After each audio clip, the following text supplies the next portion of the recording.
Happy New Year, everyone. Welcome back, and I hope that you had a great start of 2026. And on today's episode, we are talking about things that we leave behind in 2025 and things that we take with us in 2026.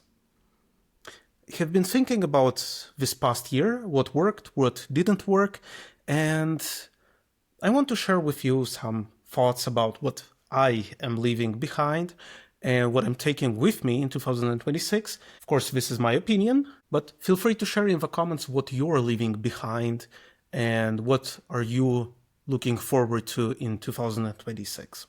So the first thing that I think we need to leave behind us are systems and habits that no longer serve us. So basically, habits and systems or routines that we keep, basically out of habit and that no longer align with who we are in 2026. Think of it this way. If it takes more energy than it gives you, then probably it's time to let go of that. The second thing to leave behind us are messy schedules and time compression. What I mean by that is trying to fit in as much as possible into as little time as possible. This creates messy schedules. This doesn't allow us to recuperate the energy. It only brings stress and doesn't leave the headspace for anything else. So not confusing busyness, being busy, with being productive. The third thing to leave behind us is doubting ourselves into inaction.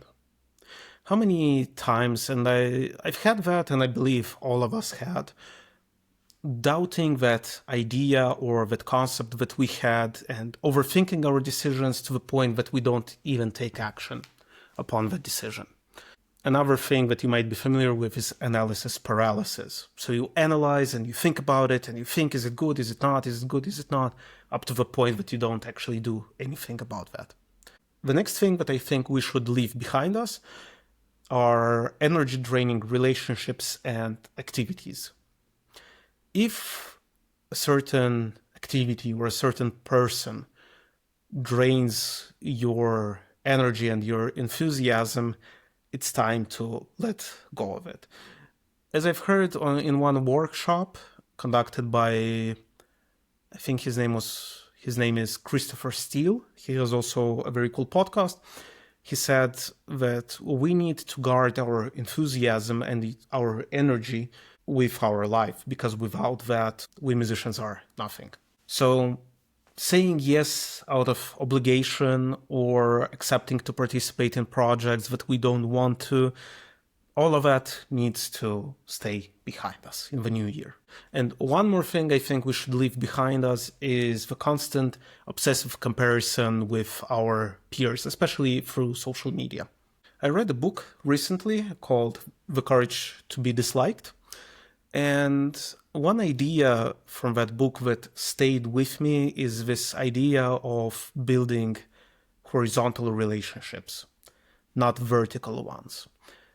Because we are used to think in our society that someone is either above us because they made more progress in their careers, or below us, meaning that they're just starting out. But if we think about relationships as horizontal, at that point, we are all equal, but we are different. And we are at different stages on our paths, and each of us has their own path. We either walk together, or somebody walks in front of us or behind us, but we are not confusing their paths with our own. So keeping in mind that every single one of us is different and all of us have different paths, and whatever we see on social media is a curated version of what that life looks like. And also there is a bigger discussion about the incentives in social media of keeping us there and looking at highlights, but that's a topic for a different time. Now let's talk about what we are taking with us into the new year, in 2026. And the first thing is the courage to test out new ideas and test out new experiences. If there's an idea that you want to try out, if there's a piece or if there's a concept, just give it a shot. Give yourself permission to experiment. Think of it as a test. It doesn't define you. It's just an idea that you're trying to figure out if it's for you or if it's not. The second thing we're taking with us into the new year are systems that keep us going when motivation is low. A phrase that always stays with me is from a book called Atomic Habits by James Clear. And the phrase that he said was, "We don't rise to the level of our goals, we fall to the level of our systems."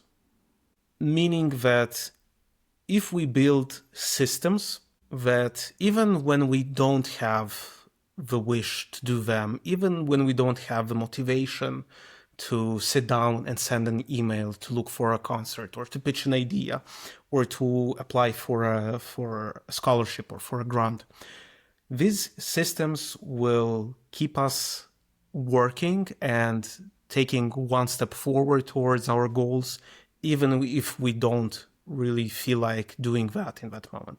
It's basically like practicing. We all know we should be practicing. We don't always have a motivation to do that, but it always brings us towards the right direction. Because we will have good days, we will have bad days, and on good days we will do a lot of things. On bad days we need systems that will keep us on the right track. The next thing we're taking with us into the new year is doing more of what gives us energy. We're letting enthusiasm guide our direction, and we need to give more time to people, relationships, and experiences that give us more energy and fill us with enthusiasm. The next thing we're taking with us in the new year is nurturing personal relationships. Many times we are so deep into our own work and our own goals and schedules and everything that sometimes we overlook the people that matter and the relationships that matter and that the relationships that bring us joy and energy and enthusiasm. So in the new year, we prioritize nurturing those relationships. And the next thing we take with us into the new year is focusing on our own path and trajectory. We compare ourselves only to ourselves. In the previous year, we defined success for ourselves and we follow that idea of success that we defined and that we follow as our North Star. So these are the things that we are leaving behind in 2025. Systems and habits that no longer serve us, messy schedules and time compression, doubting ourselves into inaction, energy-draining relationships and activities, and obsessive comparison with peers, especially for social media. And we take with us into the new year the courage to try out new ideas and experiences, systems that keep us going when motivation is low, doing more of what gives us energy, nurturing personal relationships, and focusing on our own path and trajectory. This is it for this episode, and please comment below what are you leaving behind in 2025 and what are you taking with you in 2026. Thanks for listening to this episode. Make sure to like, subscribe, rate, and comment this episode, subscribe to the podcast, and send in questions or topics that you would like to hear about on the next episode. Thank you for your attention and see you in the next episode.